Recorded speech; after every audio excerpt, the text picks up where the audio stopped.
And you are live. Thank you. Good evening, everyone. Welcome to the City of Annapolis Board of Appeals regular virtual meeting for May 2nd, 2023. This meeting is being broadcast on the City of Annapolis YouTube channel. My name is Bob Gallagher. I chair the board. This virtual format allows the public to observe the meeting through the video link and submit comments through the City of Annapolis website. Links to the YouTube channel, the comment form, and to the database where information about cases heard tonight may be found are listed on tonight's agenda. The people that you see on the screen are the members of the board for the most part. When a case is called, the representatives of the parties to the case will also appear on the screen. Also participating in the meeting are recording secretary Kim Consoli, our broadcast technician tonight, Madeline. Participating also are representatives of the city attorney's office, board counsel, liaison to the board. I don't see Jackie tonight, but we've got Tom Smith, the acting director of the Department of Planning and Zoning, and other members of the planning staff. Any public comments received by noon today and matters before the board this evening have been provided to the board and the parties and will be made part of the record in the case. We ask everyone but members of the board to mute their audio. If anyone else wishes to speak during the meeting, please raise your hand and I'll call on you to speak.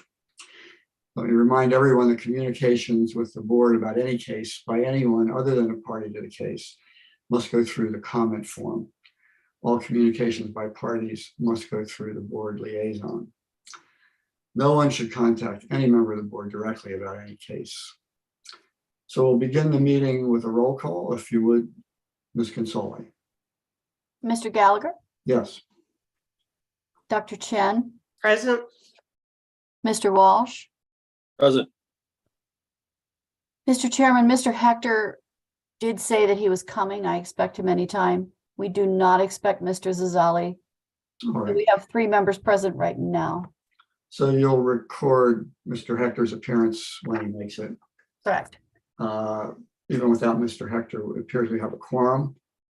So we'll go ahead with the agenda. Have members of the board had a chance to review the agenda, and are there any corrections or additions? May I have a motion to approve the agenda? I move the agenda for the May 2nd meeting be approved. Is there a second? Second. All in favor? Aye. All right, that's unanimous. Have the members of the board had a chance to review the minutes for April 4th, 2023? Are there any Yes. corrections or additions to the minutes? No, Is there a motion? I move to approve the minutes. Second. All in favor? Aye. Nice to see Jackie has joined us. Welcome, Jackie. I hope you're feeling better. I am feeling better. Yes, thank you. Before we call our first case, I'd like to welcome to the meeting tonight our new board counsel, Celine Demir. Ms. Demir's law firm has been engaged for the board's benefit by the city attorney. We thank him for that, and Ms. Demir for joining us. Would you like to tell us a little something about your background and experience by way of introduction? Celine? She looks frozen.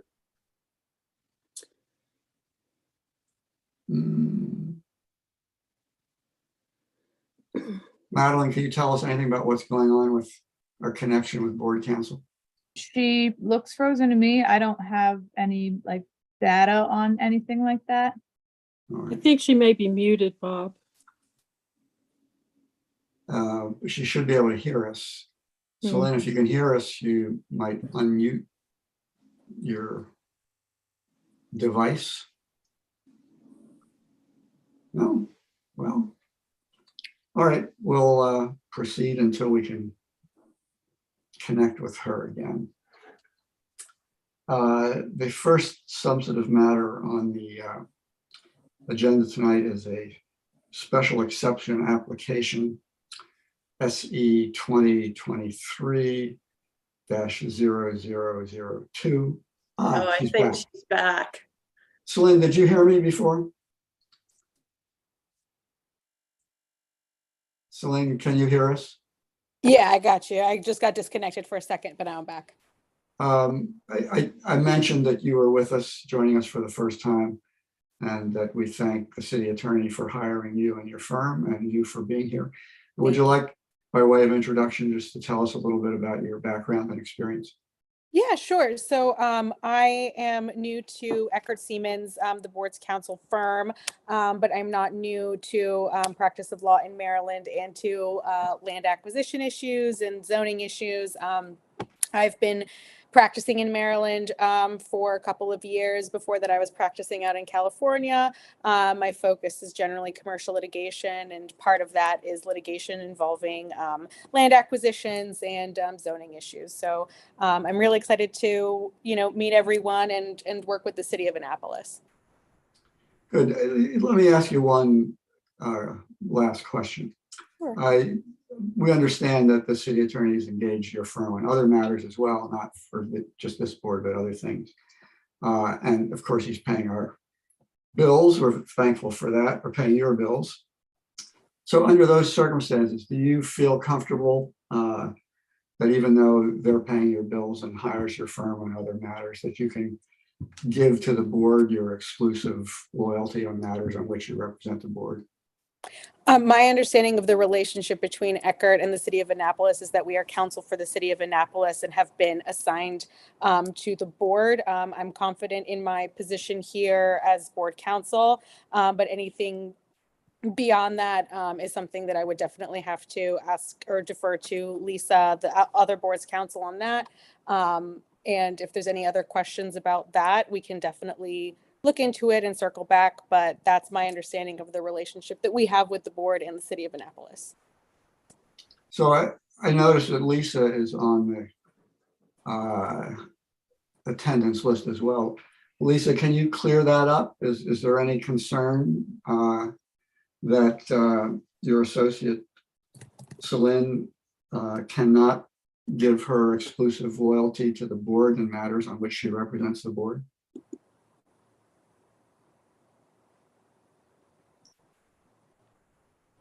Hi, hello, everyone. This is an issue that is an ongoing discussion that we're having with the city attorney's office. I think that this is something that we have talked about in the past, and so I don't think at this time she can make that representation, and neither can the firm at this time.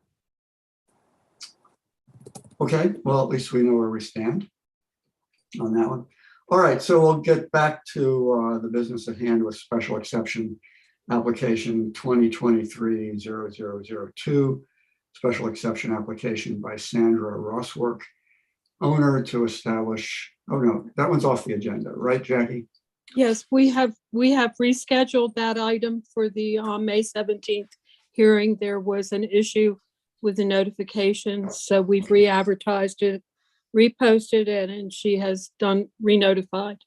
So we'll see that one again at our next meeting. May 17th is the next meeting. That will be on the agenda. All right, then we'll move on to variance 2023-008, application by Richard Hills, property owner, for a 2-foot reduction to the 6-foot side yard setback requirement in order to allow the replacement of the deck on the side of an existing house at property located at 1014 Timber Creek Drive. Who would like to introduce that for the city? That's mine, Kim Burke. All right, Kim. So this is a variance for the replacement in kind of a deck on the side of Mr. Mihill's house. I apologize if I'm pronouncing that incorrectly. He has an existing, I think it's 6 by 21 foot deck. And he needs a variance because he's not just replacing his deck boards, he's replacing the footers as well. The house kind of sits at an odd angle on his lot, so only a portion of the deck is within the setback. The front portion is not, but it's on such an odd angle that the rear portion is 4 feet from the property line. So the city is supporting this variance. We have a favorable recommendation from his adjacent property owner and from the homeowners association that they have no objection to this variance. We saw those public comments, and I take it there haven't been any others. No. And his sign is posted. And you're satisfied that the notice and posting requirements have been met? Yes. All right. Would the applicant like to be heard? It's not necessary, but if you feel like you need to add something, we're happy to have to do that. No, thank you for considering it, and I'm sure you have much bigger fish to fry. Well, Not at all, not at all, Mr. Mills. Everybody's important. are there any questions from the board? No, It's a pretty straightforward application.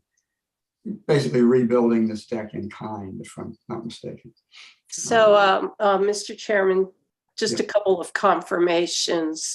Kim, just want to confirm that the footings that are, the variance is needed for these footings that they're required under the code. I know it did say it in the staff report. Just want to confirm. And secondly, confirm that the deck is not changing in size in any way. No, well, the footings are required by code, and obviously that would go through the review of the building inspector also. And the deck, based on the plans submitted, it's the exact same deck with the size. Great, thank you. Things are not in the usual order tonight, in that we have a continued case coming up next that will take some time. I suggest that we go ahead with our deliberations on this case now, and so we can get the applicant home watching his favorite TV show. Is that okay with no objection. colleagues? Thank you. So who would like to start? Michael, would you like to claim your seniority? Mr. Chairman, as your straightforward case, I see here that would make me not want to consider this as being compliant with the requirements and the review criteria for granting a variance. It seems unique. Clearly, it's not for market gain or for any financial advantage. It's not having an infringement on any surrounding properties, as I described in the criteria. And certainly, it is helpful that their abutting neighbor and the association are in favor of this. So for those reasons, I would vote in favor of granting the variance. And Dr. Chen? I have no comments in addition. Yeah, I thought the applicant covered the ground well, and that the summary from the staff hit all of the requirements solidly. Clearly, we're just rebuilding something that needs to be rebuilt. That's certainly the minimum necessary. It is a unique situation where we're not really expanding anything. So I'd be inclined to vote in favor of this as well. Do we have a motion? Mr. Chairman, I move that variance 2023-00008, I think that's all 4 zeros, be approved,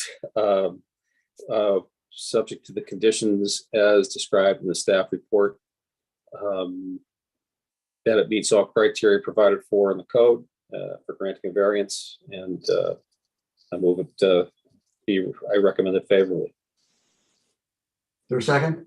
Second, All in favor? aye. Aye. So, Mr. Mills, you have your variance. We're happy to Thank you. help. I hope All right. it goes smoothly. Yeah, Thank you. thank you. Thank you. So, Madeline, if you would excuse Mr. Hills and bring in the parties to the SE 2207, please.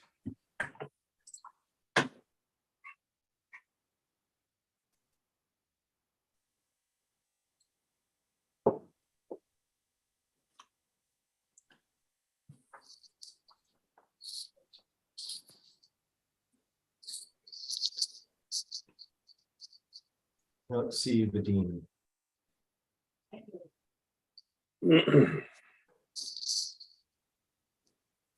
Mr. Dales, does it look to you like we have everyone? I'm looking, I just saw Vadim Ray pop up, so I think we do. Is Bill Williams, Corey Chonsky, and Vadim Ray are those who are testifying with us tonight.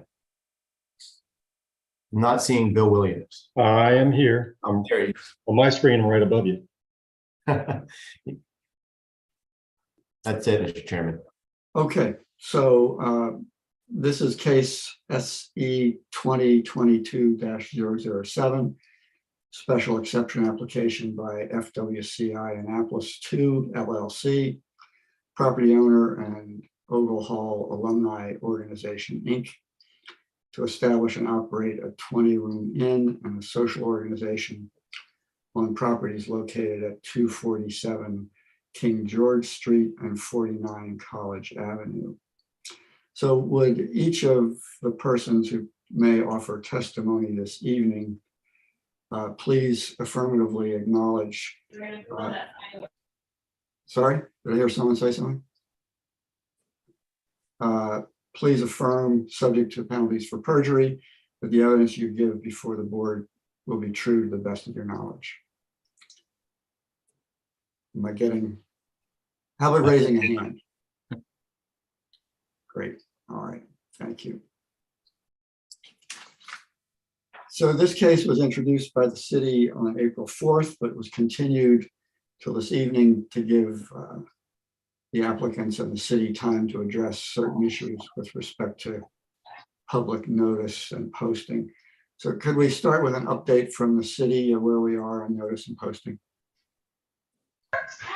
Yes, everything was notified correctly and posted correctly the second time around. We received the list of list of adjacent owners, and everything was correct this time around. And you've got the appropriate affidavits and so forth. Yes, we do. Okay, I noticed that there were also a couple of additional public comments that have been sent around to the board. So, Mr. Dales will give you the floor with the usual admonition that we've read everything and that we would ask you to be as concise as possible and stick to the criteria that the board is required to address in its decision on its application without getting into a lot of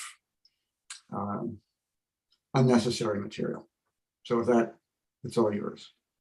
Thank you, Chairman Gallagher. I would just ask whether, I know the staff report's been submitted by Ms. Burke, but often the city staff will give rather than just notice, will provide their findings or say something brief about their findings on the staff report. Before I present, if you'd like me to go first, though, we're happy to take it away. All right, I guess we didn't quite get that far last time, did we? Kim, do you want to go ahead and summarize your staff report and recommendation?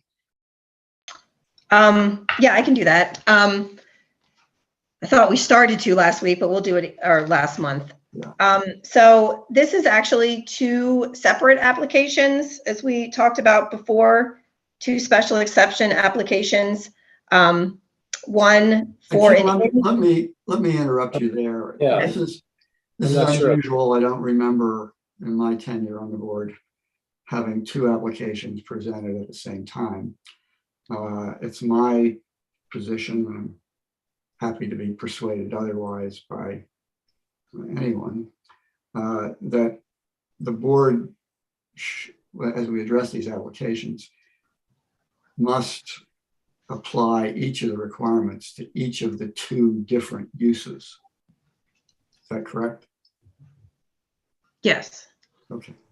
All right. So I noticed Mr. Dales did that in his analysis, and the staff summary report was kind of lumped together. So if you keep that distinction in mind as you go through your summary. Okay. So it's for this entire property encompassing 247 King George and 49 College Avenue. The applicants are proposing an end use and a social organization.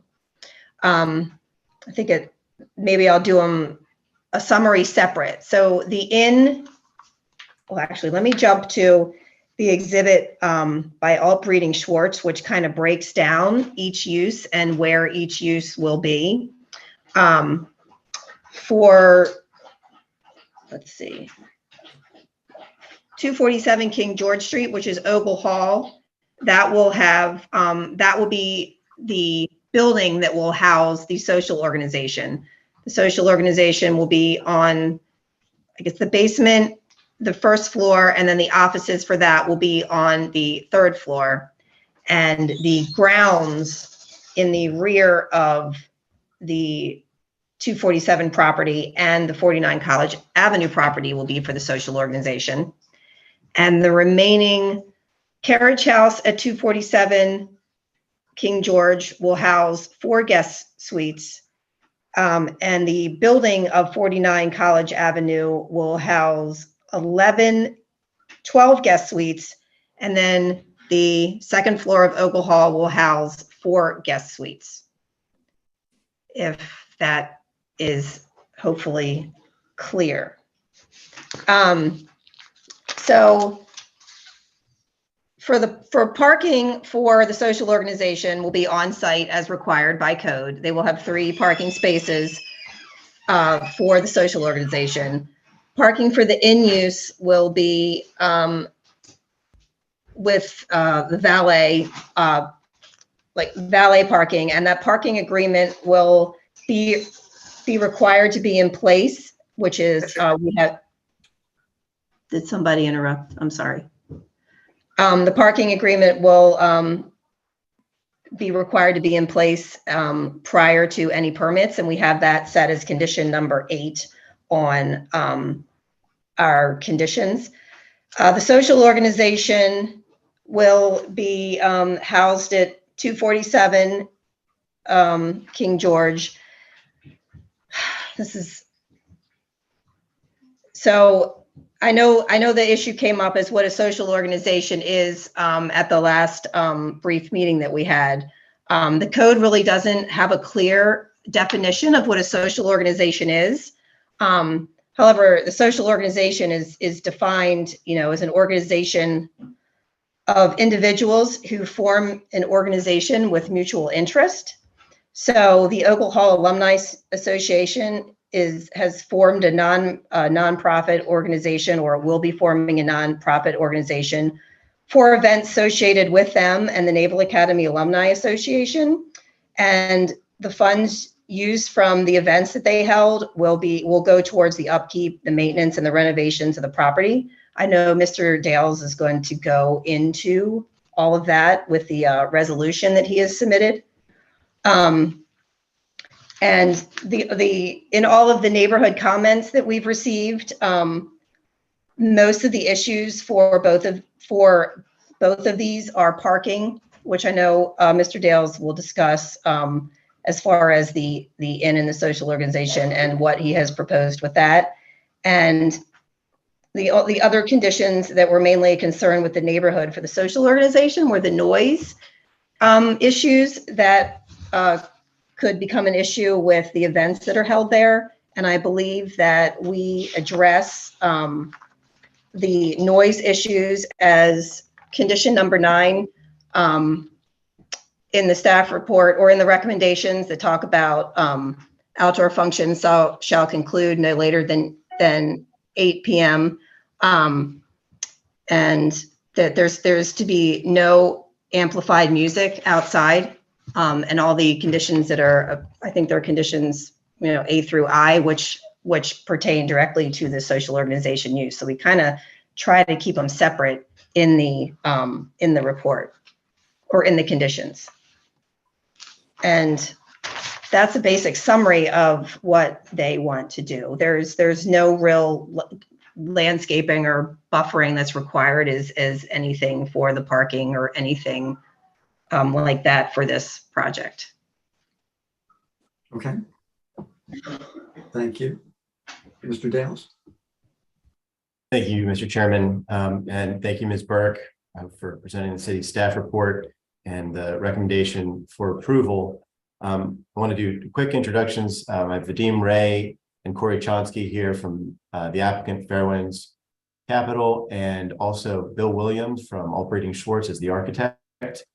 So they'll be providing testimony and we'll proffer some information. We do appreciate that you've read all the materials in the application we submitted for last month's hearing, and then the additional materials that we submitted over the past week, including 2 letters of recommendation from the Downtown Partnership and the U.S. Naval Academy Alumni Association, and then an email from Mr. Wes Farrell, who's a nearby resident who was sort of unofficially organizing and helping to coordinate some of the comments from the very nearby neighbors. And he's indicated his support with, provided that the conditions that we've agreed to in our workings with him are included in the board's approval.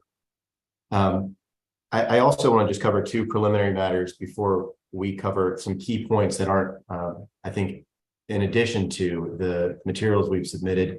And those key points are basically going to be the nature of the social organization, as Ms. Burke alluded to, the requirements for parking, and the specific aspects of our proposal to address those through valet, as is specifically provided in the code, and as for the in-use, and as we're voluntarily going to provide for the social organization use, although that isn't specifically required.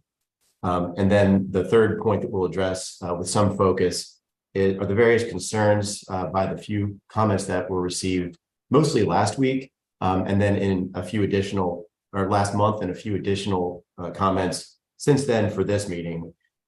One preliminary issue is that I often have had questions during the pendency of this application about whether the group before you tonight is associated with the other group that is proposed and in use recently at 86 State Circle. And while they're both excellent groups and I think bring a lot of great investment to the city, I want to assure the board and anyone from the public listening tonight that they are 2 very different entities, and to my knowledge have never even met, although I hope to correct that in the near future. Just because I've seen comments again and again mistaking the 2 groups for being associated in some way or the same, and there's been concerns that the same group is, buying many properties and doing the same things with them. And that's not the case. And the last thing I want to mention as a preliminary matter here is with regard to the public outreach and community meetings held for this event, or for this application. Now, this is all voluntary, but the outreach for this project has really been above and beyond anything that I've done in recent memory. There's an initial meeting with the WARA board in the summer of 22. That was followed by several meetings and a meeting at the property for all members of the Downtown Partnership and business community downtown. Then there was a full meeting of the WARA membership in November of last year, in which there was a presentation by myself and Bill, and no questions. There were several questions, but no concerns expressed. And at each of these meetings, I offered my contact information to be available to anyone with concerns or questions following the meeting, email address, physical address, and an invitation to reach out with any concerns or questions. An additional full WARA meeting after our prior scheduled hearing very recently, it was April of 2023. And then following that, we reached out to all of the people who have made public comment, offering to do an additional Q&A at the property, to do private one-on-one meetings to address any questions or concerns. And Mr. Farrell responded to say that he would help us to coordinate on the scheduling for anyone who wanted to have that additional meeting. And no one took us up on that. We also had multiple communication threads with individual residents, including Mr. Yeager, who lives immediately next door. And as I indicated earlier, we've reached consensus with Mr. Farrell at least. And then Mr. Yeager indicated to me today that he was in understanding and satisfied with some of the comments we'll make in response to his initially submitted comments before the last meeting. And I know he can't be here tonight, but I asked him if he had any issues with what we were presenting. He said no issues. So I wanted to offer that background with regard to some of the written comments that have come in on this project, just so the board is aware that the applicant has made every single possible effort to be available to members of the community, to answer any questions they have through WARA, which I think is our best avenue of reaching out to residents in Ward 1, and many other threads. So please keep that in mind as we go through our presentation. Now, with that, I'll just say that the basics, what Ms. Burke presented are accurate about what we're intending to do. The two uses are separated on the property. The social organization use will be all of the first floor, including the kitchen. And the in use will be the second and third floors of Ogle Hall, the Carriage House, and 49. Mr. Williams will give you a little bit more detail on where the rooms are located at the check-in desk for the inn. And I think with what the chairman has raised on the consideration of the special exceptions, yes, they're two special exceptions. They're so intertwined physically and part of the same property that, I have been a part of cases that had two special exceptions involved when the two uses required different special exceptions, but there was, the same applicant, for example, or if it was the same property. And some of the board members may remember that before, I think, 2016, the board heard both site design plan and special exceptions at the same time. And so in those cases, there were multiple criteria applied to sometimes one proposed use and sometimes multiple. So it could get even more complex than what we're talking about tonight. That said, I do think the criteria should be applied to both of the use applications, but I don't see any problem with addressing them at the same time, saying this is the criteria and we think both uses meet that criteria, or assess them, under the same finding in an opinion. So with that, I would ask to call Mr. Corey Chonsky to provide our first testimony to the board. Corey, are you unmuted? I believe so. Very good. Let's see here. So Corey, could you just give your... Remind you to try to keep the testimony focused on the requirements for the special exception.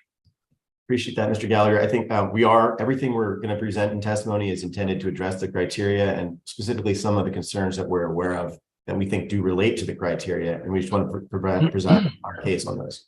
So thank you for the reminder, Mr. Chonsky. Could you state your name and address for the board? Yes, my name is Corey Chonsky and I live at 1441 Magnolia Avenue in Norfolk, Virginia. And you're an owner of the applicant entities, is that right? That's correct. Okay, thank you. And could you briefly give the board a history of your experience relevant to the applications tonight? Yes, I've been doing real estate for approximately 11 years, with the last 4 being in commercial real estate. Okay, and what's your history and current relationship with the properties at 247 Georgia 49 College? Yes, I'm one of the co-founders of Fairwinds Capital Investments, which is the lead entity for the purchase of what we call the Alumni House at 247 King George and 49 College. And because the history of these properties and buildings are relevant to some of the criteria of the special exception, could you give the board your understanding, brief history of the property and the structures on the property? Yep. So Ogle Hall at 247 King George Street was built between 1739 and 1742 in the Georgian architectural style. It was a private residence for many years and hosted multiple Maryland governors. And in 1967, it was purchased by the United States Naval Academy Alumni Association. The structure at 49 College was built between 1887 and 1891 in the Queen Anne architectural style. It was originally constructed as a single-family dwelling before being sold in the 1960s and converted into 5 separate apartments. In 1983, the Alumni Association purchased the property with the intention to convert the building into office space. Since owning the 2 properties, as well as the guest house that sits on the 247 King George lot, the Alumni Association used the property as administrative office uses and to host a variety of events such as retirement ceremonies, receptions, military promotion ceremonies, baby showers, bridal showers, memorial receptions, class reunions, birthday parties, and family reunions. Thank you, Mr. Chonsky. And can you tell us in your own words what you envision for the use associated with physical renovation of the property that requires a special exception? Absolutely. So first of all, we're not looking really to change anything to the exterior of the property, but we are looking to renovate the historic buildings into much needed overnight accommodations for visitors to the academy. and the city in general. The top 2 floors of Ogle Hall, the Carriage House, and 49 College Avenue will operate as a private inn, and our architect will provide a bit of additional detail on that when he testifies. I'll just note that the inn use will not include any restaurant or bar or food or beverage service to anyone other than guests of the inn. In addition to the inn use, we are looking to have the lower floor of Ogle Hall be a social organization use, which will continue the tradition of the use established by the Alumni Association since its purchase of the properties decades ago. We have submitted a purpose statement adopted by resolution by the social organization use entity Ogle Hall Alumni Organization, Inc. Basically, that part of the property will be used to continue the event-oriented use of the property, and through that use, support continued maintenance and access to the historic buildings that many alumni, their friends and family, and others have enjoyed. In addition to the first floor of Ogle Hall, the social organization will occupy a portion of the site's outdoor areas. So for the inn, what's your general anticipated market? What is the need for this? Who do you anticipate as guests to the inn? We feel like it will attract many visitors to the Naval Academy alumni, as well as their family and friends who are looking to come back to the area. We've discussed plans to specifically market the inn to alumni and members of the social organization. However, we would like to make the property available to many visitors who are looking to visit and enjoy Annapolis. And so what are the hours that you expect for these visitors to the inn for check-in, and what would check out? Like a lot of hospitality places, we would anticipate check-in to be around 3 p.m. and then check-out to be around 11 a.m. the following day. Now, for the separate special exception application on the social organization, we've acknowledged that there will be events that will help to support the continued tradition of uses at this property that's been in the years since the Academy Alumni Association purchased the property. Could you tell us generally how you're confident that you're going to be able to control the operations in order to ensure there's no negative impact on the public and the surrounding community from any of these event uses or social organization uses generally? Yeah, absolutely. So we've kind of said from day one when we purchased the property that we want to be good neighbors. We want to be part of the Annapolis community. And with that, we've reviewed the conditions which have governed the use of the Alumni Association for many years to prevent any of the type of negative impacts. They are fairly robust with regard to the number of events, noise generated by events, and location, whether indoors or outdoors. Certain types of events, we have agreed to accept those conditions and believe that they will allow us to maintain the peaceful interaction between the social organization and the surrounding resident area that has existed for many years. Additionally, we have agreed to certain parking conditions and will provide documentation of our valet parking program, as my partner Vadim will testify momentarily. Would you just give us a little bit about the social organization use and how that's going to be operated separate from the inn? Yes, the social organization will occupy the first floor of Ogle Hall, and the inn use will not include this area. We have also proposed landscaping to physically delineate the courtyard and outdoor areas that will be used by the social organization from the 2 narrow outdoor areas running along the outside of the Carriage House and 49 College, which will be available to guests of the inn. As for operations, the 2 uses will be operated by different entities. The only connection will be that the inn will be marketed to members of the social organization as well as the alumni generally, and that the 2 uses will be parked by valet service, which my business partner Vadim will also speak to. Okay, and is it correct that you perceived a need for private guest event space in Annapolis as you purchased this property? Absolutely. So, I mean, that was one of the things that was very appealing about the property, and the need for additional event space in the city of Annapolis. Obviously, there are events that are taking place there with the Alumni Association from when they owned it, as well as during the leaseback period that they're currently going through right now. And from their own words, the Alumni House, as like I said, as we refer to it, is a very unique property, and it creates a very unique space that creates special events for folks that will be, having events there. As you understand, the Alumni Association indicated they see a continued need for this particular space that isn't going to be served by the various venues that they have access to going forward? Absolutely. Thank you. And now I mentioned this earlier, but we've had several negotiations with one resident who's commented multiple times, Mr. West Farrell, And he indicated his support for this application, provided that certain conditions were included, and has proposed a specific condition on parking, as well as expressed a strong interest in the conditions proposed in the staff report for the event use. The event use conditions are included in the staff report already. We've agreed to those. You've indicated agreement with those. And I know those were important to Mr. Farrell, and he said that in his email that's been forwarded to the board. But would you agree to the condition that he proposed on parking, which, as I understand it, prevents the social organization use from any exception to the rule that any one entity can't seek more than 3 parking spaces? And if you don't mind, read that condition for the board's benefit in case they want to include it, as Mr. Farrell has indicated he would like to see, and we've consented to. Absolutely. I do agree with the condition, and the condition is special parking permits. No more than 3 parking permits shall be issued to any owners of vehicles used to transport merchandise or materials to owners of parking shuttles, and to construction, maintenance, and repair contractors a special parking permit in order to reserve 1 or more parking spots on the streets, whether metered or unmetered, pursuant to City Code 12.20.230 for use in association with any event held by or for the social organization use approved pursuant to this special exception. For the board's benefit, if we obviously have that written down, if you would see fit to include that condition, I can provide it in writing, or can read it again if you would like during your deliberations. So now, Mr. Chonsky, have you reviewed the application and confirmed that the proposed use is going to meet all the special exception requirements as we've set forth in our statement in support of this application, and the city is found in their staff report? I have reviewed the application and can confirm that we will meet all special exception requirements. Thank you. I think we were as succinct as we could be, Mr. Chonsky. Is there anything else that you'd like to add this evening? I don't have anything else additional to add. Thank you very much. I know that the board will appreciate that brevity. So, You indeed, thanks. And Mr. Chairman, I'd ask Vadim Ray to come forward for the next testimony we'd like to offer. Of course. Please go ahead.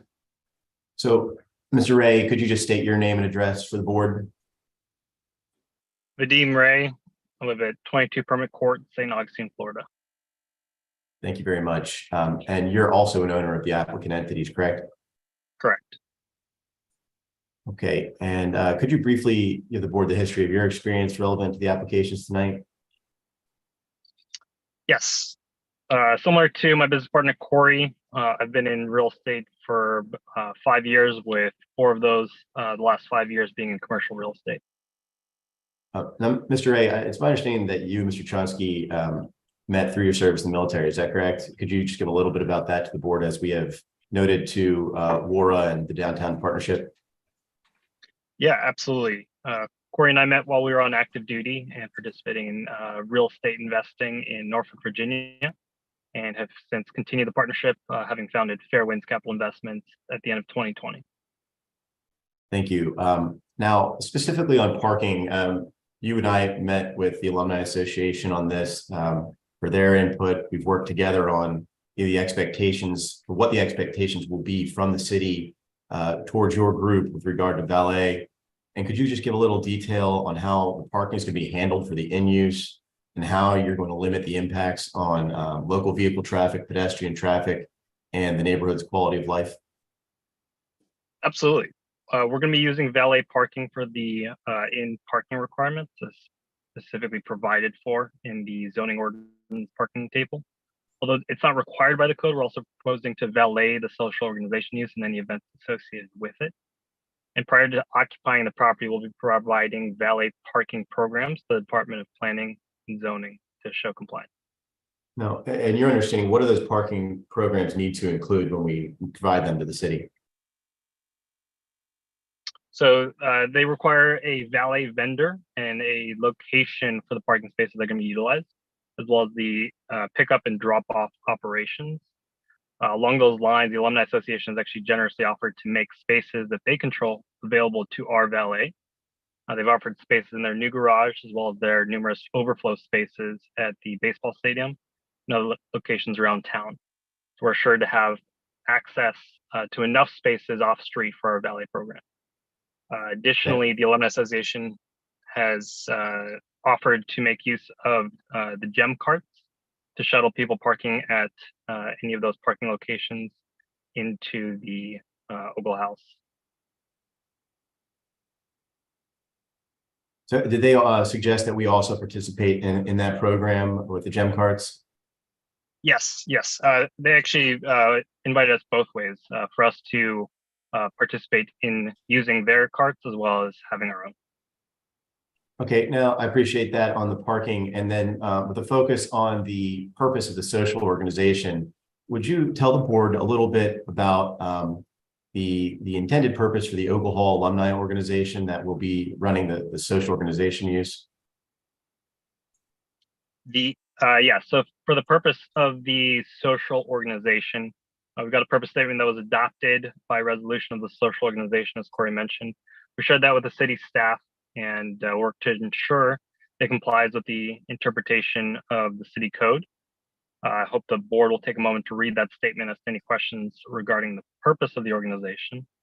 Basically, though, the organization's purpose is to continue the traditions of use that were under the Alumni Association, including reunion weekends, the Christmas tree lighting, weddings, and other events, and the unique atmosphere that Ogle Hall and the grounds provide. Now, following up on that, Mr. Ray, we've submitted a membership list for the social organization that currently exists of over 40 members already. Is that correct? Correct. And I'll proffer to the board that that list included first names and the last names were redacted because we had not discussed disclosing the membership with the members. But I would also proffer that in working with either the City Office of Law or the board's new counsel, we could provide an unredacted list of that membership with some assurance of that the unredacted list would remain private. So moving on, I'll ask one more question for Mr. Ray. I don't believe tax exempt status is required by the zoning ordinance, and that's not our understanding from staff, but the social organization entity that we're going to be operating this special exception use with is in fact a non-stock, not-for-profit entity. And it's my understanding that you do intend to seek registration as a 501c with the IRS. Is that right? That's correct. And if you had any discussion with your accountant, your CPA about how that might happen? We started the discussion. We just understand that we'll be likely going for a 501c7 status, and we're exploring how to make that up. And for the board, I would also proffer that we've been made to understand that we can apply for that status with the social organization entity, but it may well be many years before the IRS would indicate whether we've been accepted to that. I'm not a tax attorney, but we've consulted with multiple CPAs and have been told the same thing. And again, we don't understand that that is specifically a requirement of meeting the intent of the zoning ordinance as to what a social organization is, but because we think it helps to support our application as a social organization, we wanted to offer that additional information. And of course, as with everything else, we'll be available to answer questions on these issues. But with that, I'd say thank you to Mr. Ray and ask Mr. Williams to come forward for final set of testimonial questions. Hello. Well, Mr. Williams. Could you just give your name, address, and experience working in the Annapolis area, please? Okay, name, as you can see, is William Williams. Is actually William W. Williams, just to make things interesting. I currently work with ABS Architects and have been there for approximately 35 years in the firm's various forms. It's had a couple different names over the years. In the city of Annapolis, I have worked on multiple projects, to say the least. I have 35 years experience as a licensed architect. I worked, of course, in architecture in the profession for several years before that, before acquiring my license. I have lived in Annapolis, if you don't mind, I'll just say over 60 years. I was born here. So I'm very familiar with the city and its eccentricities, its quirks, and the sheer delight of living here. Well, that makes two of us, Mr. Williams. Could you confirm that, unlike me, you are familiar with fire code, ADA code provisions, and specific international building code provisions that are important to the building permit following the special exception approval? Should we get there? As part of just looking into doing this project from the beginning, we did a complete code review, including the IBCs, the electrical codes, the fire ratings and codes, the ADA requirements for the buildings. And based on our reviews, we believe this building and this project can be made code compliant if it's not already code compliant. If necessary, we can provide you with our code review if that would help in that matter. I'll ask one more question on that in a moment, Mr. Williams, but this is ordinarily where we would, for the record, have just go through questions about the criteria and have short answers stating compliance with each criterion. But with the direction from the chairman, I'll just proffer that those criteria are fully addressed in our statement in support of the application and the staff report, and we won't go through that point by point exercise. But I think That's skipping fine. that. We'll have questions for you. Okay, Well, thank you, Mr. Chairman. Just to give you an idea, if I may, the brief report that we created is approximately 4.5 pages long, just to cover Okay. these buildings. Could you, Mr. Williams, on the report, the code study report that you did, just address how the project generally, in a sort of summary way, how the project reaches compliance with ADA provisions, or will reach compliance with ADA provisions? Part of the ADA revisions allow for historic properties and gives some leeway to their preservation. The residences, we are creating spaces within the buildings that will all have ADA compliance for their requirements, if that makes sense. On the second floors where we have, like in Ogle Hall, where we have an elevator, all the restrooms are ADA compliant completely. The spaces are completely compliant. In 49, where we will not have an elevator, it's not required due to the size of the buildings. Like neither building is required to have an elevator due to their size. We are still making the spaces ADA required, and that includes in the individual suites. There will be multiple suites which will have provisions for hearing impaired, for sight impaired, and not just physical impairments. And those are under the ADA requirements. There is a situation on 49. It currently has a handicap ramp. We're going to take another look at it. It may not quite meet the code, even with the leeway for a historic building, but we believe we can make it meet codes with just minor modification. If necessary, we'll discuss with John Tower if it's necessary for an administrative or a full HPC review at that time. As far as the building's ADA, there is nothing that can't be handled at this point. So in summary, Mr. Williams, none of the changes that may be required in the review of the detailed construction drawings for compliance with ADA, fire, or building code would it possibly involve any kind of substantial change to the floor plans that would affect this board's authority and approval of the special exception. There would be minor changes that we acknowledge would need to be approved by HPC at least, correct? Just that one that we mentioned, that's the only one that we were aware of, just possible ramp. It's very minor. Thank you. And other than that, and the landscaping that's proposed in our application for the outdoor delineation of the social organization use in the courtyard and the spaces immediately surrounding 49 and the carriage house, there won't be any exterior renovations as part of this proposal. Is that right? Those buildings will remain intact? The buildings will remain intact. We're going to make no physical changes to the building appearance, structure, in any in any extreme or minor way. There will be some venting requirements that we'll have to work out. We will conceal them. They are extremely minor in nature. That is a health requirement. Ogle Hall itself will probably lose some of the more modern elements that they currently have attached to them. And we'll be looking into that as well. 79, because of the number of suites in the building, each suite will end up requiring a vent, which we will gang into a single location so that it is not obtrusive. Thank you. And the end of my question there was just for us to acknowledge that you're aware that any of these changes will need to be justified to HPC as the final step in the entitlement process before we could seek a building permit, correct?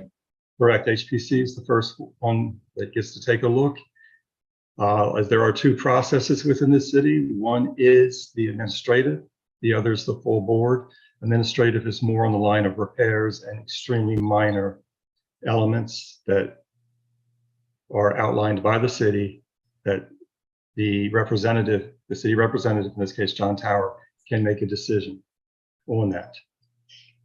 Okay, thank you. I want to say one thing to the board before I ask a very specific question, just to address one of the comments that I previously mentioned from Mr. Yeager about a specific issue at the property line. Before I do that, just so the board is aware, we of course have the electronic versions of the drawings and renderings that were submitted with the application. So if any of your questions involve the specifics of the floor plans in the rooms or the common areas, we are able to share our screen and reference those in our answers. So just please be aware if you'd like for us to bring any of that up later. But I do need to address this specific question, or have Mr. Williams address it rather, because Mr. Yeager's initial comment letter indicated he thought that a part of the proposed use was over the property line for 53 College on his side of the line. And we did everything we could to run down the source of that concern. And I'm going to ask Mr. Williams to address Mr. Dales, that. Mr. Dales, haven't you already submitted a letter that covers it? We submitted a letter from Drum Loika on this subject. I was going to ask Mr. Williams just to read into the record, unless, Mr. Chairman, if you've accepted that letter from Drum Loika on this subject into the record, then we don't need to do that. We'll accept it into the record. Yeah. Okay, thank you very much. All right, so Mr. Williams, I think that's it for testimony that I needed from you on the architectural side. Is there anything else that you'd like to add about this particular use? Not at this time, no, sir. Okay, thank you, Mr. Williams.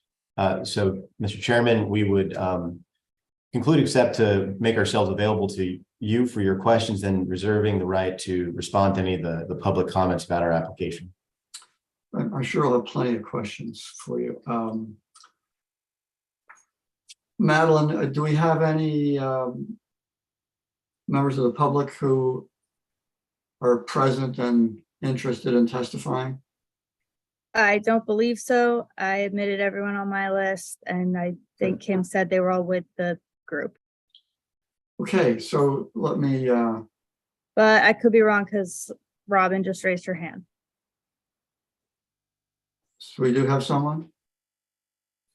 That's Robin Elliott. I had signed up to testify. All right, Ms. Elliott. We'd ask you to keep it as brief as possible. Please start with your name and address and go ahead. Yeah. And you also filed written comments. I filed a written comments last month and then signed up again to testify today. Yeah, so if you could try to focus on anything that wasn't covered in your written comments, that would be helpful. Absolutely. So thank you for the opportunity. Robin Elliott. I live at 16 College Avenue. So almost catty corner from the property. Very much support the use of the property and appreciate that a lot of what's been presented mirrors how the property has been used in the past. My primary concern is about the volume. 20 rooms at a high occupancy level would be a much more continued or heavy use than has been in the past. There are 3 issues, and I'll be very brief. One is, of course, parking. I did address that in my written comments. I do want to highlight, appreciate the efforts around valet parking. But I do know people do not have to comply with valet parking and would still expect some overflow in our area. I almost never see vehicles towed, only ticketed, and even then rarely. So if anything moves forward, really would like to highlight that there needs to be dovetailing with enforcement and what happens in our neighborhood. The second thing I wanted to highlight is I walk very frequently across that intersection right where the old flower shop was. I work downtown, so I cross that intersection several times a day. And it is a dangerous intersection. I've been almost hit with relative frequency, so much so that I'm very, very careful and often do not cross at night. This project isn't, of course, solely responsible for that issue, but I do want to highlight that I think it'll make it worse. And then the third issue is, depending on the timing of the valet parking, I could see potentially traffic backing up on College Avenue as people are pulling in and waiting for the valet parking. I see this on State Circle, but we have, as you all are well aware, so many construction projects going on downtown. It is now difficult often to move in and out of the neighborhood. So those are the just comments I'd like to highlight, and I appreciate everyone's time. I also appreciate the applicant's outreach, and just wanted to highlight that there are some continued questions that I have. Thank you. Thank you, Ms. Elliott. We'll open the session now to questions from the board. Mr. Gallagher, if I just make one response to the comment, I'll keep it very brief. Yeah, what is it? Well, just with regard to the comment that the use would intensify the current traffic at the property, the city's staff report indicates that the change of use to the inn from the administrative offices is actually expected to generate fewer daily trips, 89 as compared to 113. So I thought that might offer some comfort to Ms. Elliott. We're aware of that. We've read that, Mr. Dales. The report from the Transportation Department, though, does not address parking issues. All right, so Mr. Walsh, would you like to start? Do you have a question or two?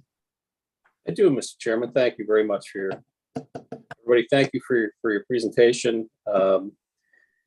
Just a few questions.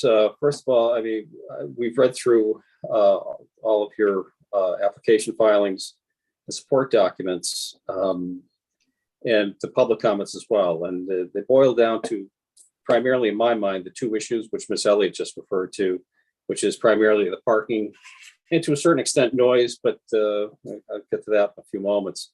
First of all, if you could just clear up something that I saw in the Ogle Hall resolution, and later on that in the Ogle Hall resolution of referred to one of the purposes to continue on the tradition of having members have events that are similar to the ones that were conducted by the USN AAA, including, and maybe I'm misreading this, but weddings and what have you. And then I go to the recommendations in the staff report that specifically excludes weddings as being able to be held there. Can you just clarify that for me as to what the types of events will be and how that dovetails with what is being recommended as a condition by our staff?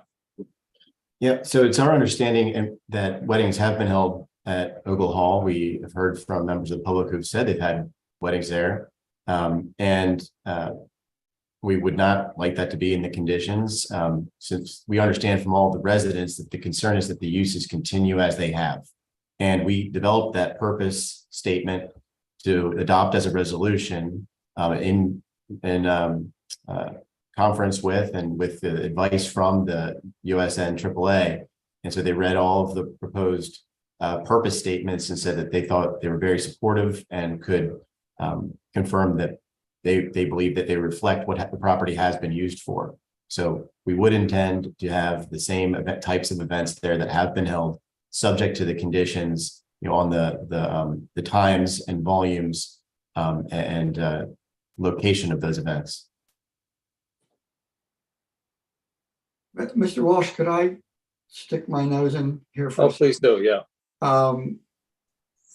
According to the staff report, as I read it, Mr. Dales, the conditions that are proposed relating to events are carryover of conditions that were agreed to in connection with the previous conditional use. Is that not true? That is true. That's our understanding of where those conditions So came from. weddings were prohibited before, but according to your witness testimony, were carried out in violation of the condition? Well, so we understand that it was advertised on the website, and we have heard from members of the public outside of this hearing, but we have heard through the comments we've received from people who have had their weddings there. So I think that may not have been enforced, whether anyone was intentionally violating a condition or not. We would seek to have weddings subject to the conditions on noise, time, and location that are embodied in those conditions. So you're talking specific to Olga Hall and not to 49 College Avenue. Right. I think the distinction between the conditions as the two properties, that the area behind 49 is not to be used for those types of events and only for the fundraising specifically for the social organization, but weddings, et cetera, cannot be held behind the 49 College building, only in the courtyard that's part of Olga Hall. Okay.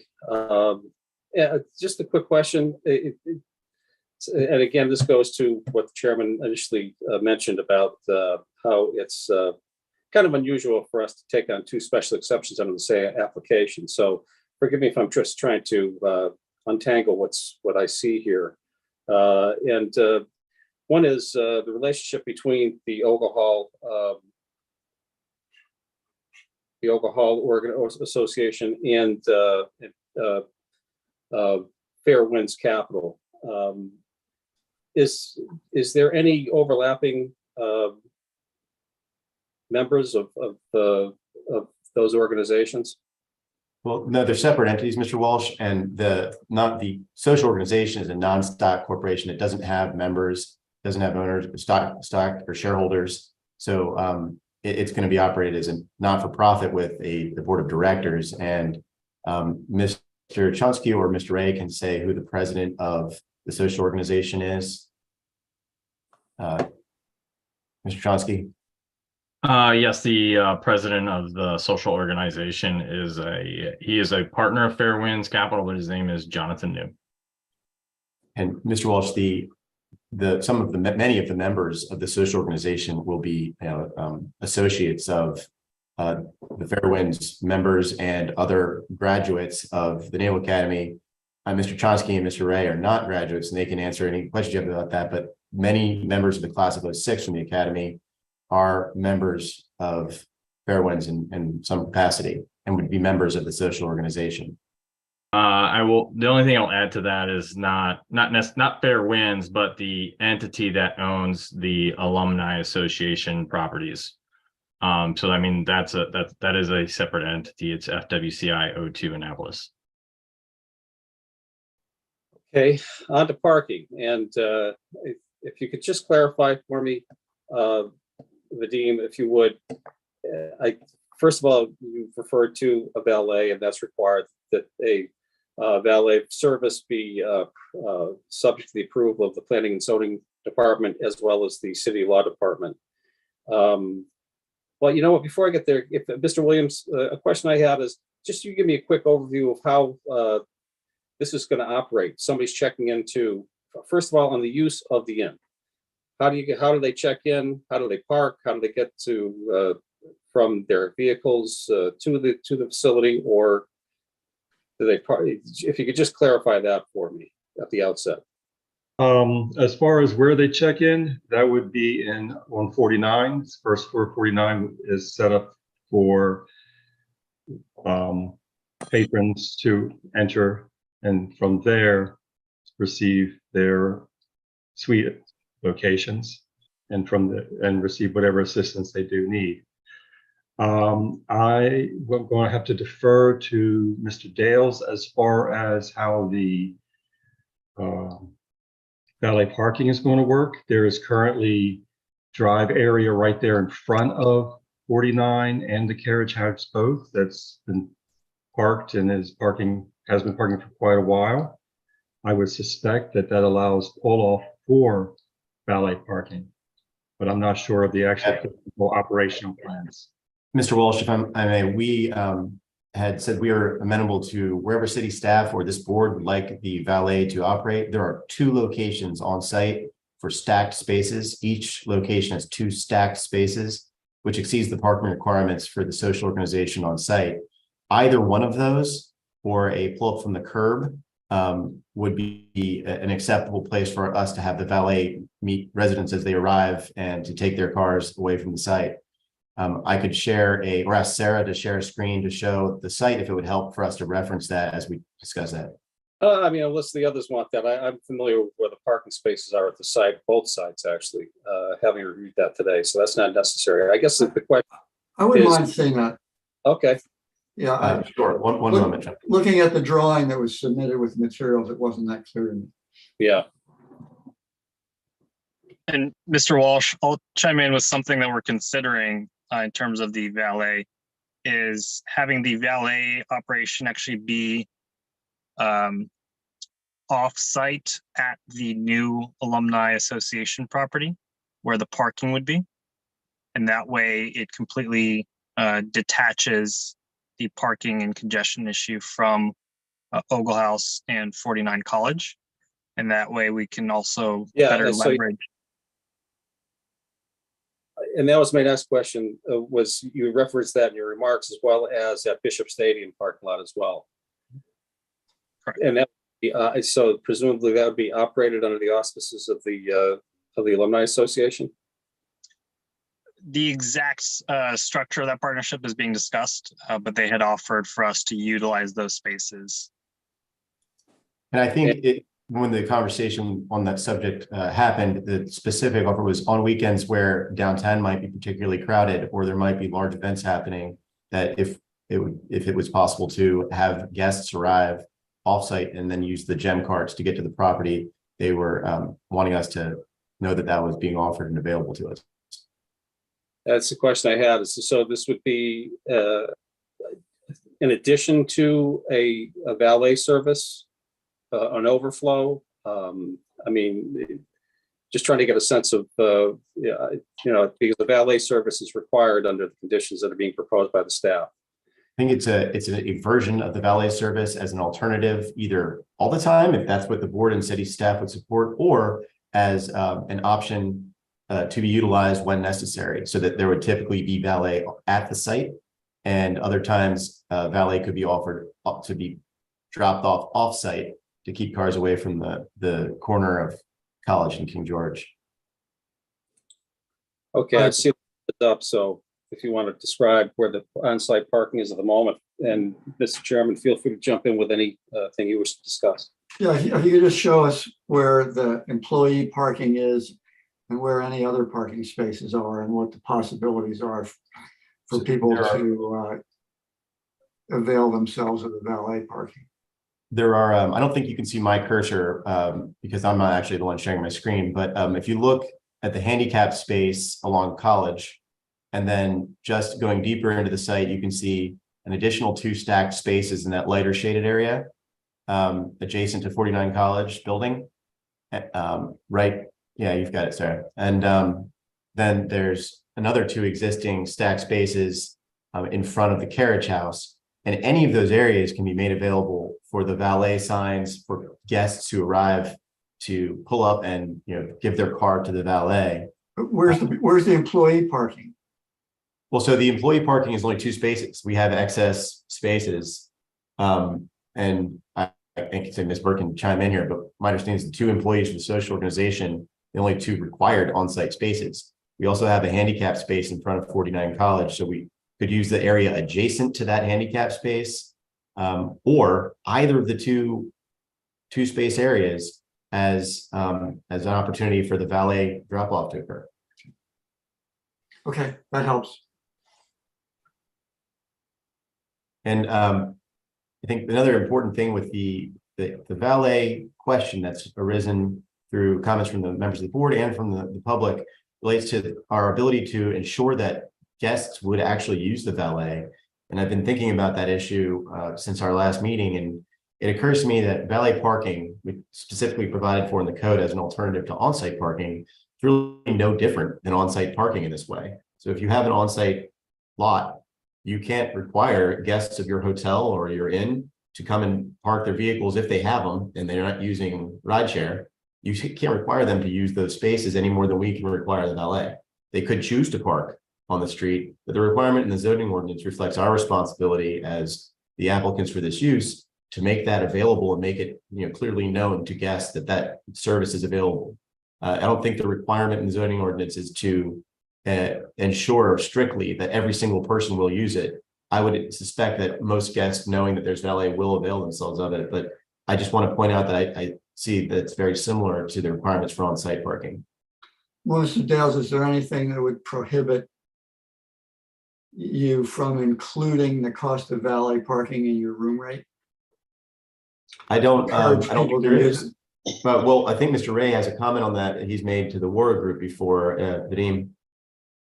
Yeah, thanks, Phil, and thank you, Mr. Chairman. So we've thought about this, and there's 2 ways we'd like to handle this concern. Is one, ensuring that valet is included in any stays and events. So it's a complimentary valet, as well as incentivizing guests further with any sort of discounts to being guests on site. So that way the incentive outweighs any preference to park themselves. So there would be a reduced rate for those who did actually use the valet, meaning essentially a penalty for those who didn't. I like that. Okay. If we're done with this exhibit, we can see your faces again. Great.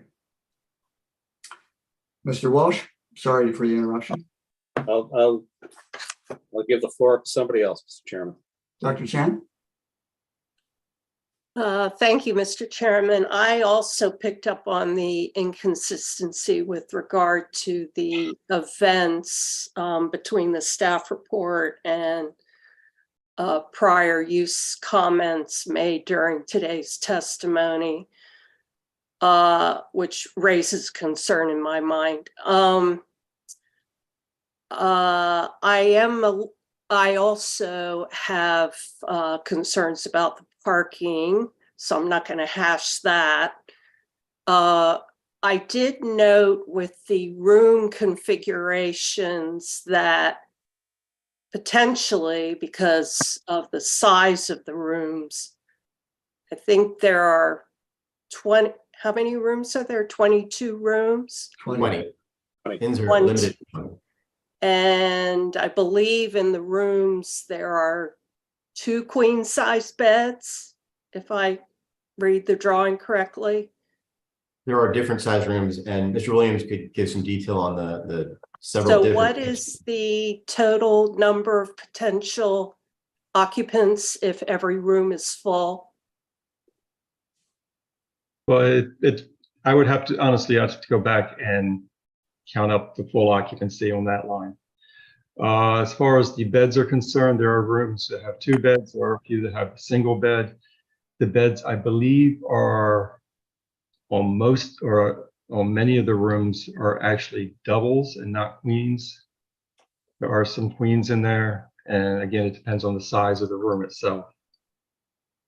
I'd like to know the occupancy, the total occupancy, I think, Bill, because you could that speaks to, in my mind. I'm sorry. If you could just look number of the types of rooms we have of each type? I can look. What would be the total number of people that could occupy the inn if all the rooms are full to capacity? If it's 20 rooms. I'm sorry, I do not have the number I can give you right now. I can get it for you. I do know when I looked at the drawings, quite a few of them had 2 beds in them. Yes, yes. Whether they're doubles or queens, Well, it speaks to me that the potential number of occupants is pretty high. And that goes to the noise and to the parking potential problems. In reviewing the number, Dr. Chen, we have 30 double beds, Okay, which I think you wouldn't assume 2 people in every double bed if there's 2 well, beds. I think we have to consider it. I think, Dr. Chen, this So, is similar to the issues on the way that parking demand and traffic are assessed from traffic engineering perspective. There's a reliable expectation, and it's not the max, 2 people in every 2 beds, so 60 people. I don't think that is reflecting the data from hotel and in usage. And that's why we get the trip counts that we get. That's why a 20-room inn, which is assumed to have a mix of different types of rooms, is associated with the ITE count that's listed in the city staff report. Then I also am still a bit uncertain about the relationship between the social organization and the inn. And please correct me if I misunderstood what was said earlier, which is that the Fair Winds, the inn portion, has not met the social organization portion. Did I misunderstand that? No, I think, It made no are you referring sense to my to me. comments, Dr. Chen, about the other group in town? No, I'm not sure. So if Was it you a comment that I please made? run through, yes, I think it was you, and I apologize if I misunderstood. That's my fault. If you I could apologize. please, for me, run through again the relationship between the 2 entities, and also, Mr. Dales, why it is important for the board to know that the inn, if I understand correctly, is going to be a C7, or going to strive to be a C7. Is that right?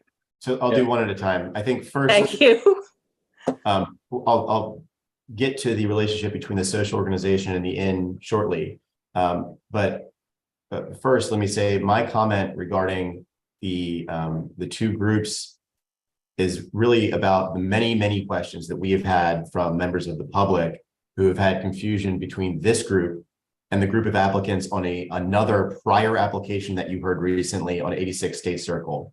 We very frequently am asked, is this the same group? And I understand the public's confusion on that, and people usually appreciate when we clarify that it is not the same group. Okay. So if I create any confusion there, I'm sorry. Got it. The relationship between the social organization entity and the in use, so there's 2 different special exception uses that need to happen for this combined use of the property to occur. That is similar to a situation in which you might have, let's say, an office use that in that zone required a special exception, and in the same building, a hotel use that required a special exception.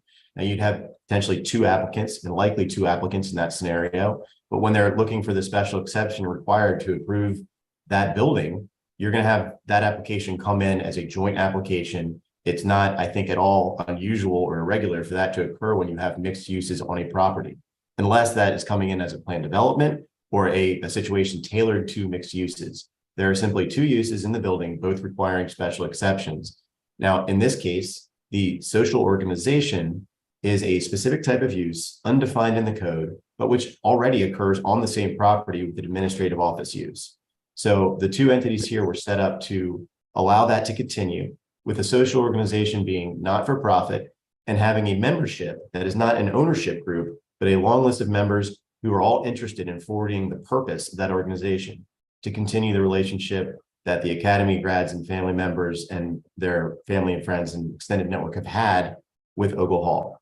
And so that relationship is an entity, a non-for-profit .inc entity that's called Ogle Hall Alumni Organization, that has directors, but is not owned by or controlled. It is not a shareholder controlled group. And then a separate entity that is the owner of the property, and that is FWCI, which is Fairwinds. So there is a for-profit entity that is running the inn. That is the inn applicant. The not-for-profit entity, the social organization entity, is meant to continue the purpose of the social organization, which is very similar to the Alumni Association's purpose, but now very specific to to Ogle Hall. And did I understand correctly that a partner in the social organization is also a Fairwinds person? Partner is not the right word because that would indicate ownership or a for-profit relationship. There is a member, a director of the, I think it's an officer title of president is also a Fairwinds member, or I'm sorry, partner. Partner, okay.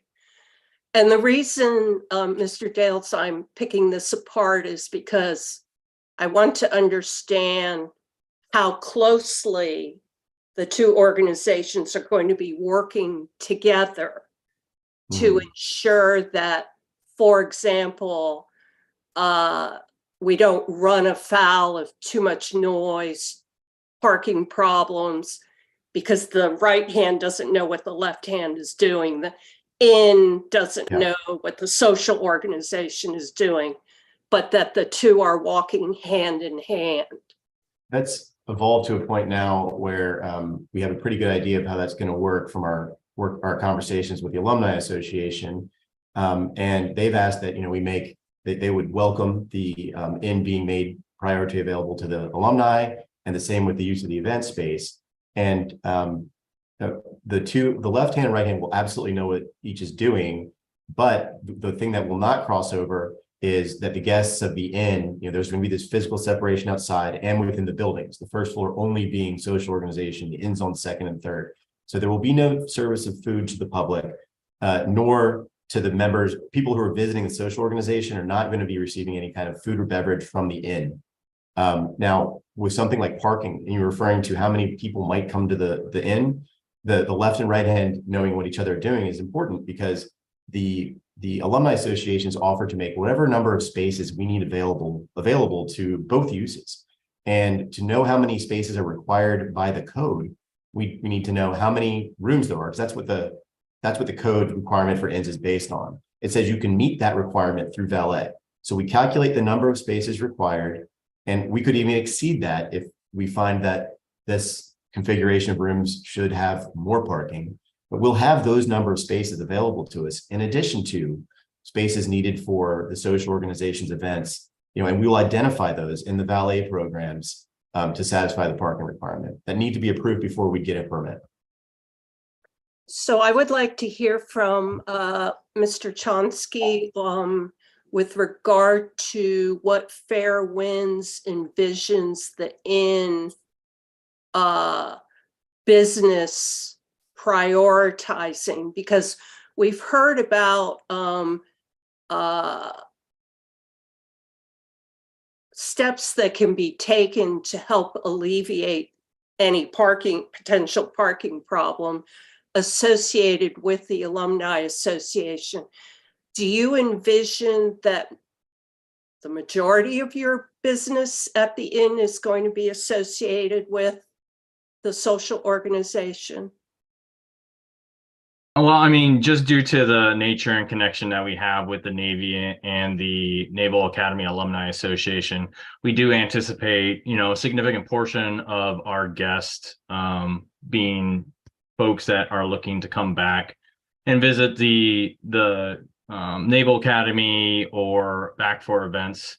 But at the same time, we do hope to, cater to the community as a whole, just because Annapolis is a great city. It has a lot to offer, and there is a need for overnight accommodations, and we feel like that we can help kind of ease that need that is in the city currently. And Mr. Chauncey, just in case Dr. Chen was asking really what the primary use of the property is, the primary use is expected to be the inn, and then social organization will continue as it is currently, correct? I think you answered the question as to who the expected customers are, and Naval Academy grads being that customer base. But if I heard her question, I think she was also asking whether the inn would be sort of the primary use of the property. Well, I mean, based on the two special exceptions, obviously we do want to have make the property and the specific grounds identified in the application available for event use. But at the same time, you know, we want to create the environment where folks are interested in coming to stay at the inn. I mean, obviously that's a big priority of what we're trying to do at the property is create overnight accommodations for individuals who are visiting Annapolis, to be downtown and be in walkable distance to all of the great opportunities that Annapolis has to offer. Thank you very much. That's all I have, Mr. Chairman. Well, the only question Dr. Chen asked that we didn't address was why we mentioned the 501c intent. Oh, yes, yes. And the reason that we're doing that is that if we're going to be a not-for-profit, we would like to seek that designation, and we believe that it will qualify. We just haven't begun that process yet, but we indicate that our intent for the city staff to know that that organization is going to try to make itself qualify as a not-for-profit entity in the IRS's eyes, meeting the requirements of either 501c7 or 501c10. And we've looked at the requirements for both. Now, we're not tax attorneys, we've consulted with CPAs, and they've said that they think more likely 501c7, but we're going to try for one or the other as, you know, part of our intent to meet the zoning ordinance's requirement that we be a social organization. Thank you. So let me ask a couple things.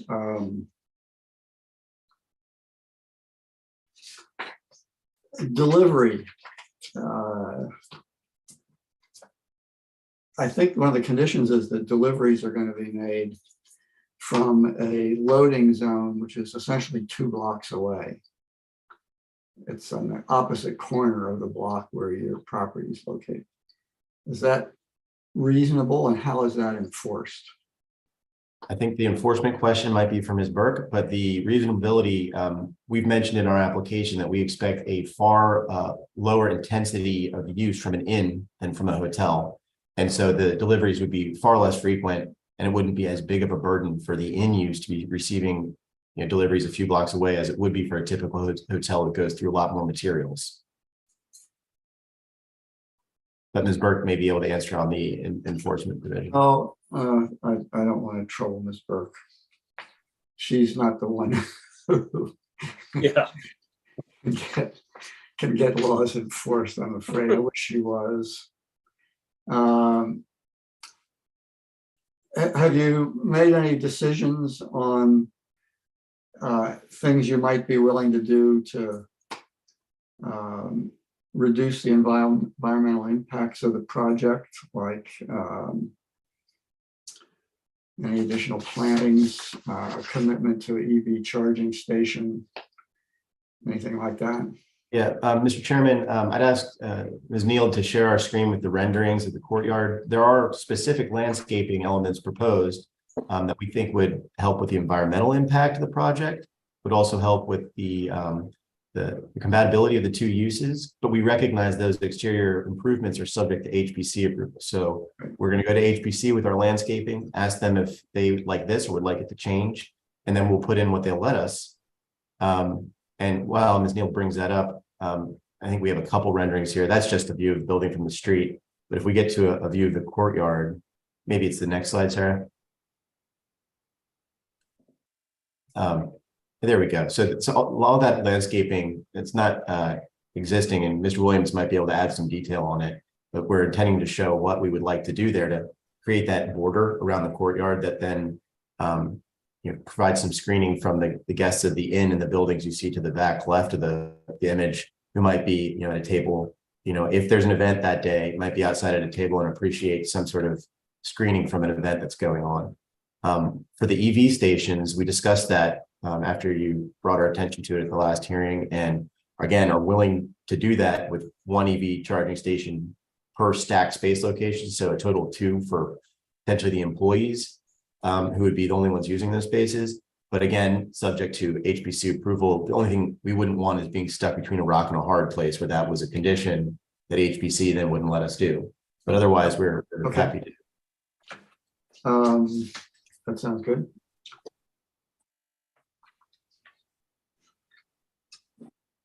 Let's see.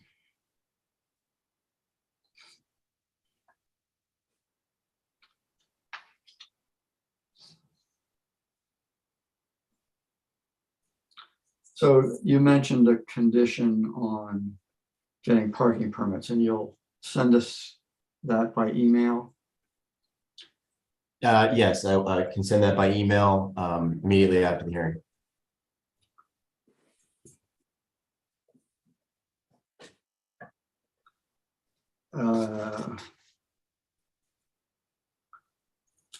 What I would suggest to my colleagues, see what you think.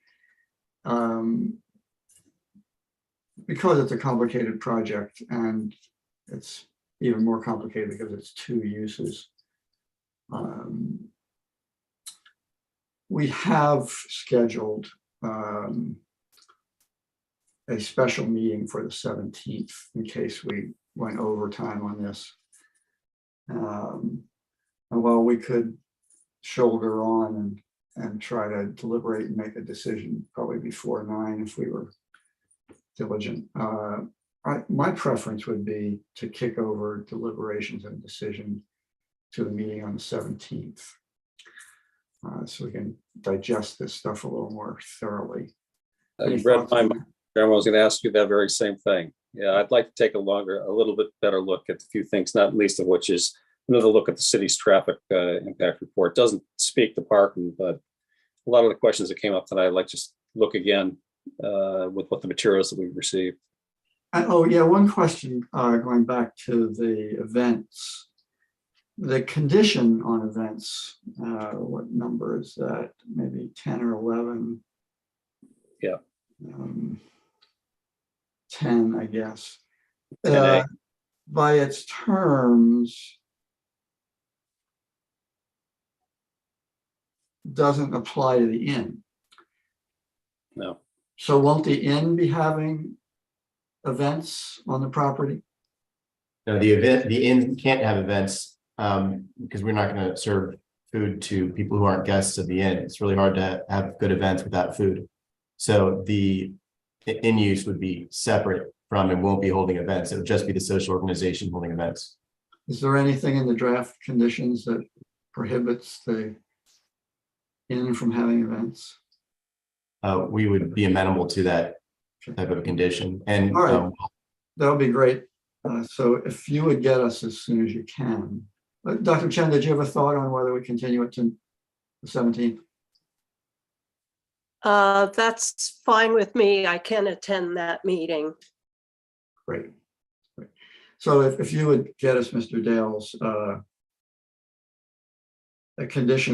proposed condition on that point and on the parking permits. Mr. Chairman, I will, and I'd also suggest if the board is amenable to it, that we work with the city staff on a proposal that is agreed upon by the city and the applicant to revise the conditions on the proposed revised conditions for your consideration on the events that would remove the restriction about weddings, but keep all of the restrictions on what may happen at any wedding or any other event. And for your consideration, we could have an alternative set that was consistent with what we have said we intend to do. And we could also come up with a modified condition on the parking that spoke to the number of spaces that we'll include or show to the staff for our valet program, so that there's some parameters to the valet program. Yeah, I mean, I was very encouraged to hear from your clients about the room rate, or including the cost of parking. That'd be great. So some standards that would help the Department of Planning and Zoning and the Office of Law in their approval process. So if we covered the cost of parking and where those parking spaces are going to be. And the other thing that's sort of left open, I'm not sure what you could offer on it, but I would encourage you to offer something, is the hours of coverage. The hours of, I'm sorry to catch the last The one. hours of coverage for Valley parking, is it 24/7? We'll get you an hours parameter for the program. So if you could do that, in the next few days and give us time to soak on it a while, and then we'll make our decision on the 17th. I think we have one other minor thing to do on the 17th, so we should be able to give that. Thank you, Mr. Chairman. It's at your discretion, but if we'd very much appreciate being at the top of that agenda if we're going to be on the next meeting, if possible. We'll do that. That's fine. Mr. Chairman, I do apologize. I did have a question for Ms. Burke, if that's okay. Yeah, sure. And it has to do with the traffic impact analysis. Kim, the report from the deputy director talks about how there is no land use category that includes a social organization. So they used general office space instead. And we've spoken tonight at length about the events that the social organization will be hosting. Can you comment on the use of the general office space category, which doesn't imply events, to fill in for social organization? I would have to go back and ask Kwaku about that, who prepared the report. I don't want to give you the wrong information. Mr. Chairman, is that something that can happen, or? Sure. If Kim would like to get back to the board with something and some explanation of that in writing in the next few days, that would be great. That would be, I'd appreciate that, Kim. Okay. Oh, and just to clarify for the record, this project it will have two separate use permits. It'll have a use permit for the inn and a use permit for the social organization. It won't be one combined use permit. I just thought I'd put that on the record. Okay, so then I think maybe you want to have two separate sets of conditions. Yeah. That's where I get a little confused. So We why can don't you- certainly restructure the conditions. Yeah. That's a really good point, and we'll be happy to restructure them so that they're two separate sets. So if you could get this stuff to us so we have a little bit of time to think about it before the 17th, that'd be great. We'll work on it in the next couple of days. I think that, Kim and I are both available to rework that. It's a good idea. All right, appreciate that, everyone. Thank you, Mr. Dales, and your clients for a concise and informative presentation. Sounds like an interesting project. I'm sorry that our public testifier is gone. Enforcement is not something that we have the means to deal with. It's always been a problem. But I'm sure that Mr. Dales will, and his clients, have only the best intentions to minimize the impacts of this project on their wonderful neighbors. Okay, so we'll see you all again then on the 17th, which will be the next meeting. Do I have a motion to adjourn for the evening? Chairman, before we do, I'd just like to, and I'm sure you'll agree with the sentiment. before we adjourn, I just want to speak to the service that Kevin Scott gave to the city of Annapolis as a member of the Planning and Zoning Department. Speak as a member of the board, and I'm sure my colleagues would agree that he was an invaluable resource to us and was somebody who gave great service to the city, and we would be remiss if we didn't honor his memory. Thank you, Michael. For those who may be listening who don't know, Kevin Scott, a longtime valued employee of planning and zoning who worked with the board closely over many years, died recently, illness, and it's a big loss to planning and zoning, to the city, and to the board. He was a terrific asset to the city and a wonderful person. So we mourn his passing and are grateful. And for we the will, time we we've will had with him. share your comments with Jess and his family. It's Yeah. really greatly appreciated. Thank you. I know you. All the staff are very close there. So our condolences to all of you as well. So is there a motion to adjourn? Chairman, I move we adjourn. Is there a second? Second. All in favor? Aye. Aye. Thank you all very much. Thank you.